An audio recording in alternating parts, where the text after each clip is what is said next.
Pero bago tayo magpatuloy ay pakilike ang ating video. Ganun din ang subscribe button, pati na rin ang bell icon para lagi kayong updated sa mga parating ko pang mga uploads.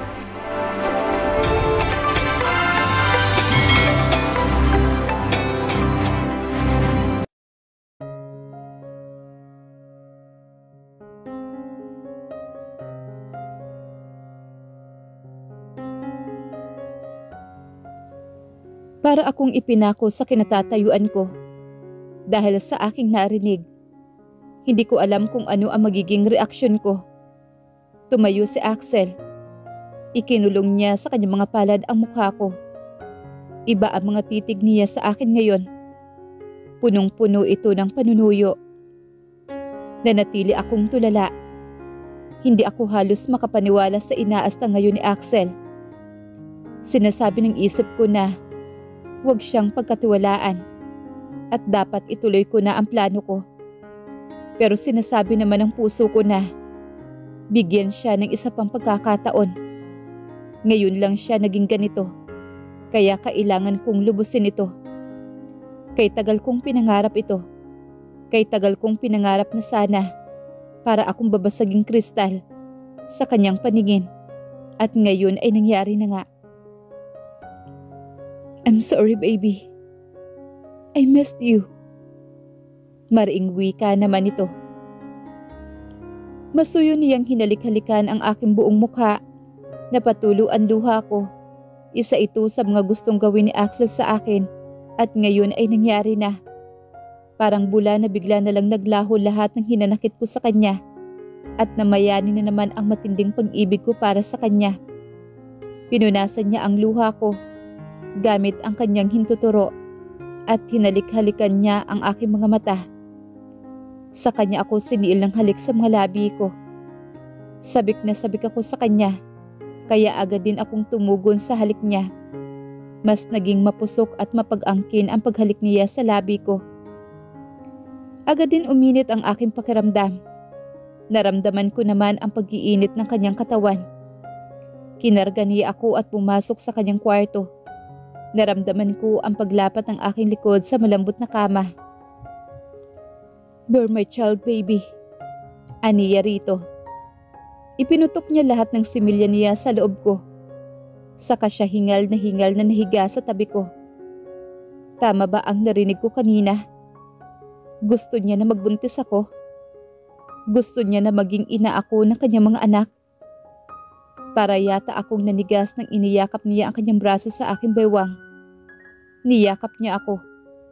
Ngayon pa lang, niyakap pagkatapos naming magtalik. Ang buong akala ko, tatayo siya para pumunta sa banyo at maligo. Tanaya, narinig kong sambit niya. Sinabit niya ang pangalan ko. Bago ko naramdaman ang pantay niyang paghinga, hudyat na natutulog na siya. Ang daming natupad sa pangarap ko sa gabing ito. Sa gabi na to, ipinaramdam ni Axel sa akin ang sarap ng maging isang babae sa piling ng lalaking mahal na mahal ko. Mananatili sa maganda kong alaala ang gabing ito. Nagising ako sa sinag ng araw na pumapasok sa glass window. Kinapa ko ang aking tabi. Siniguro ko kung hindi ako nananaginip lang kagabi. Pero walang Axel sa aking tabi, kaya naisip ko na baka panaginip lang ang lahat na nangyari sa amin ng aking asawa kagabi. Pinalinga ko ang aking mga mata sa buong paligid. Nandito ako ngayon sa loob ng kwarto ni Axel. Ibig sabihin, hindi ako nananaginip lang kagabi. Totoo ang lahat ng mga nangyari sa aming dalawa ni Axel. Agad akong bumangon at umalis sa kama. Ngayon ko lang napansin ang suot kong damit. T-shirt at boxer ni Axel ang suot ko. Wala akong maalala na nagbihis ako kagabi. Binihisan kaya ako ng aking asawa. Saktong paglabas ko ng pintuan ng kwarto ay ang pagpasok naman ni Axel sa pinto ng penthouse. May dala-dala siyang supot. May logo ng isang sikat na kainan. Good morning, baby. Nagpa-deliver na lang ako ng agahan nating dalawa. Sinubukan ko magluto, pero hindi talaga ako marunong. I'm sorry. Hindi talaga ako marunong magluto kahit ordinaryong pagkain lang. Aniya na malapad na nakangiti sa kanya. Nanatili akong nakatanga at nakatingin lang sa kanya. Ano kaya nangyari sa kanya? Malapit na bang magunaw ang mundo? Kaya nagbago na ang aking asawa? O malapit na akong mamatay kaya pinasasaya na ako ng Panginoon ng sobra? O baka naman, nag-hallucinate lang ako. Baby, bakit ganyan ka makatingin sa akin? Natatawang wika naman ni Axel. Totoo ka? Hindi ko mapigilang sambit. Napatawa naman siya sa tanong ko. Sa kanya kinitla ng halik ang mga labi ko. Ano sa tingin mo, baby? Aniya sabay kindat. Totoo nga siya. Hinawakan niya ang aking kamay. Saka kami sabay na pumasok sa kusina. Nakikita ko nga ang mga sunog na mga hotdog, ham, itlog at iba pa. So ipinagluto niya talaga ako. Huwag mo nang pansinin yan, baby. Someday, kaya din kitang ipagluto. Pero sa ngayon, order muna tayo ng gagawin ko. Ipinaghila niya ako ng upuan. Sa kanya ako pinaupo. Nagpatianod naman ako sa kanya. Nasundan ko siya ng tingin habang inihahanda niya ang agahan namin. Hindi ko siya nagawang tulungan dahil nasa state of shock pa rin ako. Dahil sa nangyaring pagbabago ng aking asawa. Ano kaya nangyari sa kanya? Mukhang nabagok ang kanyang ulo. Kaya siya nagbago. Kay tagal kong pinangarap to. Kaya lulubos-lubusin ko na. Saka na ako aalis pag bumalik na siya sa kanyang dating katinuan. Dahil mukhang nabagok ng sobra ang kanyang ulo. Kaya napuruhan ang kanyang utak. O baka naman, ibang kaluluwa itong nasa loob ng katawan ng aking asawa. Baby, bakit ganyan ka makatingin sa akin? Si Axel ka ba? Hindi ko mapigilang tanong sa kanya. Isang malutong na tawa naman ang narinig ko mula sa kanya. Hindi, Aniya. Suotin mo to. Aniya sa akin ni Axel. Sabay abot sa akin ng isang malit na box. Agad ko itong tinanggap mula sa kanya. At nagniningning ang aking mga mata nang makita ko kung ano ang laman ng box. Ano to? That's our wedding ring. Suotin mo na para hindi mo makalimutan na hindi ka na dalaga. Pero binawi din niya kaagad ang box mula sa akin. Takang-taka akong nakatingin naman sa kanya. Ako na, uwi ka naman ito. Ang lapad naman ng ngiti ko habang isinusuot niya ang singsing sa palasingsingan ko. Meron na rin kaming wedding ring ni Axel. Napatingin ako sa kanyang palasingsingan. May suot din siyang singsing na kaparehas sa akin. Sobrang saya ang aking nadarama. Sana tuloy-tuloy itong pagbabago niya sa akin. Sa lumipas na mga araw, nagiging malambing na siya sa akin. Maghanda ka na. Isasama kita sa opisina. Aniya pagkatapos niya mabilis na hinalikan ang aking noo. May pagtataka man kung bakit niya naisipan na isama ako. Pero hindi na ako nagtanong. Baka mainis pa siya at magbago pa ang kanyang isipan. Gusto ko ding makita ang opisina ng aking asawa. Sa pagkakaalam ko, siya ang papalit sa ama niya bilang CEO ng De La Cuesta Corporation balang araw. Sobrang excited ako. Pinili kong suotin ang white off-shoulder bodycon dress ko. Sa may hanggang tuhod lang ang haba nito. Si Axel mismo ang bumili ng damit na ito. Kahit hindi maganda ang pakikitungo niya sa akin. Pero lagi niya akong ibinibili ng kung ano-ano. 3 inches white heels, sandals naman ang ipinares ko sa aking suot. At isinuot ko na rin ang isang pares ng diamond earrings na dinala ni Axel para sa akin. Nung huling punta niya sa US, mahigit 1 buwan na ang nakakalipas. Masaya ako dahil pumipirmi na ang aking asawa dito. Hindi na niya binibisita si Wilma sa US. Hindi ko na rin naririnig na kausap niya ito sa kanyang cellphone. At kung magniigmang kaming dalawa, pangalan ko na ang sinasambit niya. At niyayakap na niya ako pag natutulog kaming dalawa. Magkasamang na nga kami sa iisang kwarto. Sobrang gulat pa rin ako nung nakita kong inilipat niya sa kwarto niya ang mga gamit ko. At sobrang nasyak ako. Buong araw akong nakatulala. At ngayon nararanasan ko na ang pahalagahan at lambingin niya. Parang ang hirap na humiwalay sa kanya kung sakasakali man. Pinasadahan ko muna ng tingin ang aking sarili bago ako lumabas sa walk-in closet naming mag-asawa. Para sa akin, gumaganda ako sa aking suot. Pormang-porma kasi ang aking magandang katawan. Kung katawan lang ang pag-uusapan, doon ako lamang. Hindi man ako kaputian, pero makinis naman ang balat ko. May katangkaran din ako na 5 feet and 6 inches ang height ko. May kaliitan nga lang kumpara sa 6 feet at 2 inches na height ng asawa ko. May lahing Latin American ang aking asawa. Natural na golden tan ang makinis niyang balat. May husband, irresistible charm, is undeniable. Pointed nose, makakapal na kilay, magagandang eyelashes, ash brown ang kulay ng mga mata, at ang labi niya ay parang laging nang aanyaya ng halik. Hinagod ako ng tingin ni Axel nang tuluyan na akong nakalabas mula sa kwarto. Hindi nakatakas sa akin ang pagkislap ng kanyang mga mata. Habang nakatingin siya sa akin, parang hangang-hanga siya sa nakikita. Nakasuot na rin siya ng kanyang office attire. "Let's go," wika ni Axel. Ikinawit niya ang kanyang kamay sa aking baywang at sabay kaming naglakad. Pinagbuksan niya ako ng pintuan ng kanyang kotse at tahimik lang akong pumasok sa loob. Nang nakasakay na siya at naayos na ang kanyang sarili, agad niyang pinatakbo ang kanyang kotse. "You're so gorgeous today," wika naman ni Axel. Sandali niya akong sinulyapan bago niya ibinalik ang focus sa pagmamaneho. "Salamat," nakayuko kong sabi sa kanya. Nakaramdam kasi ako ng pagkailang. Ngayon pa lang kasi niya ako pinuri ng ganon. "Ikaw ang bumili ng damit na to?" "Talaga?" May kislap sa mga mata niya na napatingin uli siya sa akin. "Masaya ako dahil bagay na bagay sa'yo." Ibinalik na niya sa pagmamaneho ang focus nito.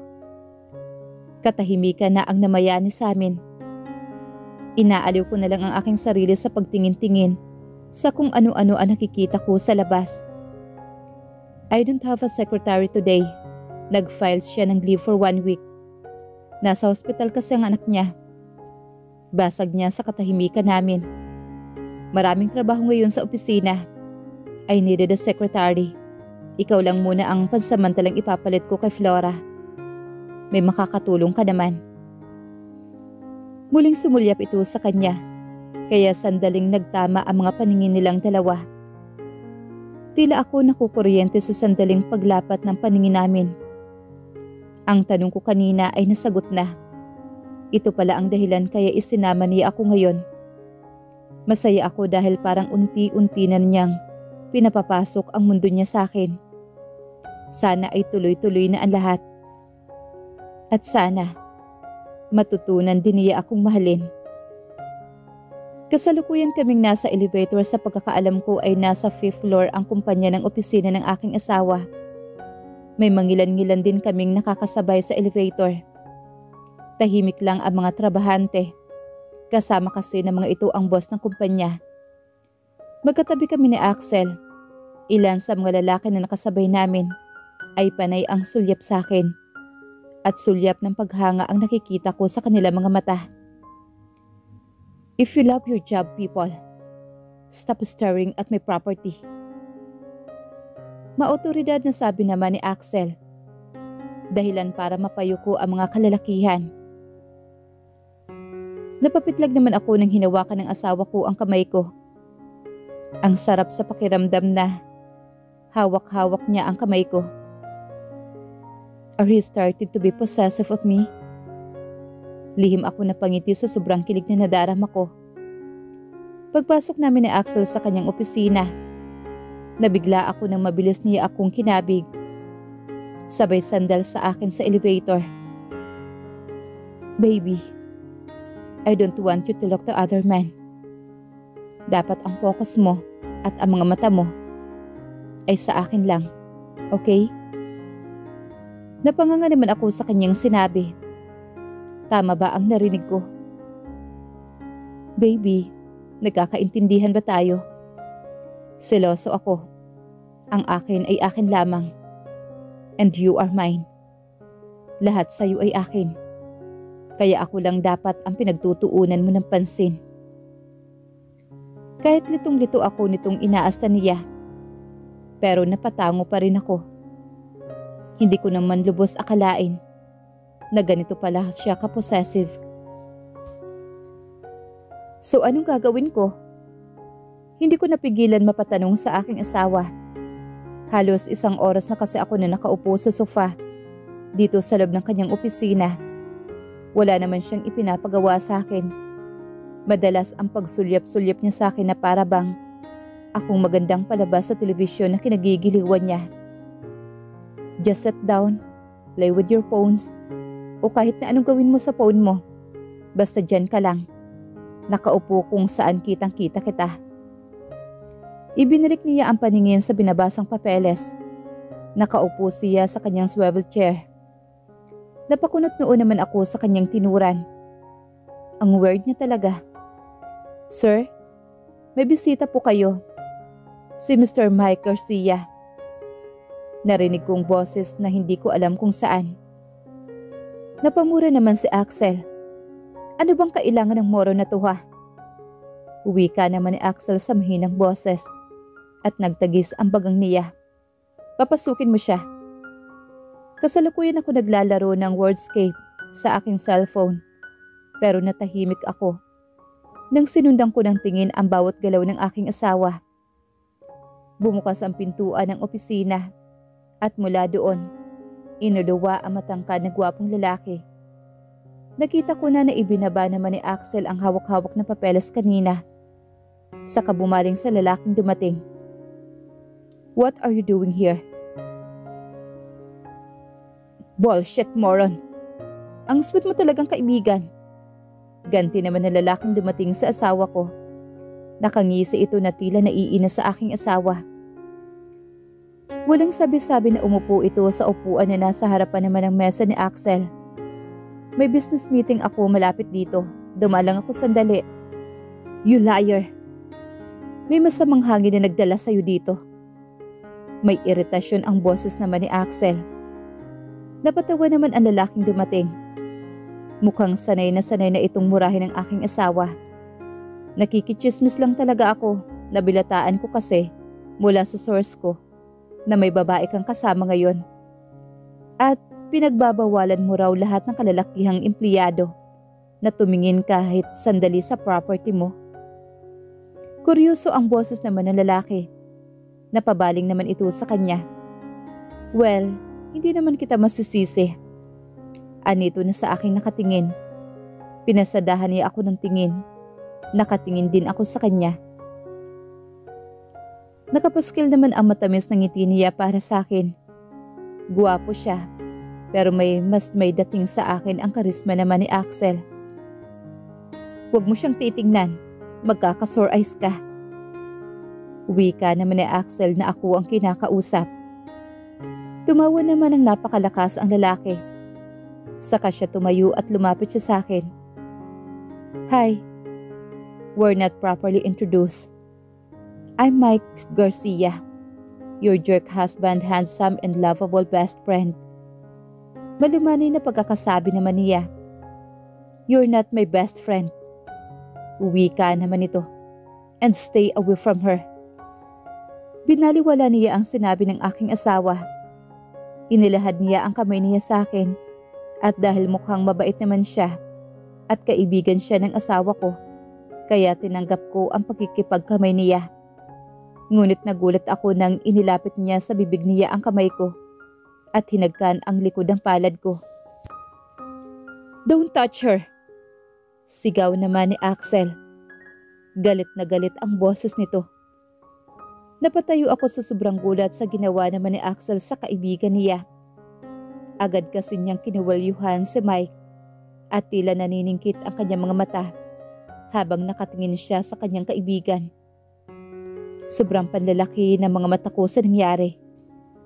Lumabas ka na dito, bago ko maisipang ihulog ka sa bintana ng opisina ko. Pagbabanta naman ng asawa ko. Natakot ako. Mukha kasing seryoso naman si Axel. Nakangisi lang naman si Mike na hindi alintana ang galit naman ni Axel. Hindi talaga ako makapaniwala. Ano bang bago? Napailing-iling naman si Mike, saka tumawa. Possessive much? Mabuti naman at binitawan din ni Axel. Inayos naman ni Mike ang kanyang polo. Saka nakatawa itong humakbang papalabas ng pintuan. Sinunda naman ito ni Axel. Sa kanya inilak ang pintuan. Magsasalita sana ako pero naumid ang dila ko nang nakita na sabog ang kilay ng asawa at busangot ang kanyang mukha. Mukhang banas na banas siya. Bumalik siya sa mesa niya. Binuksan niya ang isang drawer at may kinuha siya doon. Halika rito. Pag-uutos naman niya sa akin. Kinakabahan naman ako. Sa galit niya, baka ano na naman ang ipapagawa niya sa akin. Humakbang ako papalapit sa kanya. Nanlaki ang aking mga mata na agad niyang pinunasan ng wipes ang kamay ko na hinalikan kanina ni Mike. May lahing aso si Mike. Baka magkarabis ka. Aniya mukhang siya nagbibiro pero napakaseryoso na mukha niya. Next time, huwag kang magpapahawak sa kahit sinong lalaki. I don't share. You are mine. From head to toe. Everything of you are mine alone. Buo niyang sabi. Nakamata lang naman ako sa kanya. Hindi ko maintindihan ang pagbabago niya. Pero sana, hindi maiba uli ang ihip ng hangin. Bahala na kung possessive siya. Basta pahahalagahan din niya ako. Iniangat niya ang mukha ko at sinalubong niya ng halik ang aking mga labi. Naramdaman ko ang pagdaloy ng kuryente sa loob ng aking katawan. Agad kong niyakap ang aking braso sa kanyang leeg. Nakipagpalitan ako ng halik sa kanya. Lumalim agad ang halikan naming dalawa. Tila sabik na sabik kami sa isa't isa. Naramdaman ko ang pag-angat ko. Inuupo niya ako sa ibabaw ng mesa. Nakatayo siya sa gitna ng hita ko. Nakayakap ang braso niya sa baywang ko. Naramdaman ko ang paninigas na maumbok na hinaharap niya. Parang gusto akong tusukin nun. Pagkatapos namin gawin ang bagay na yon, niyakap niya ako ng ubod ng higpit. At may mga salita siyang sinasabi na nagpakunot sa aking noo. Hindi ko maintindihan ang salitang kanyang binibitawan. Minumura kaya niya ako.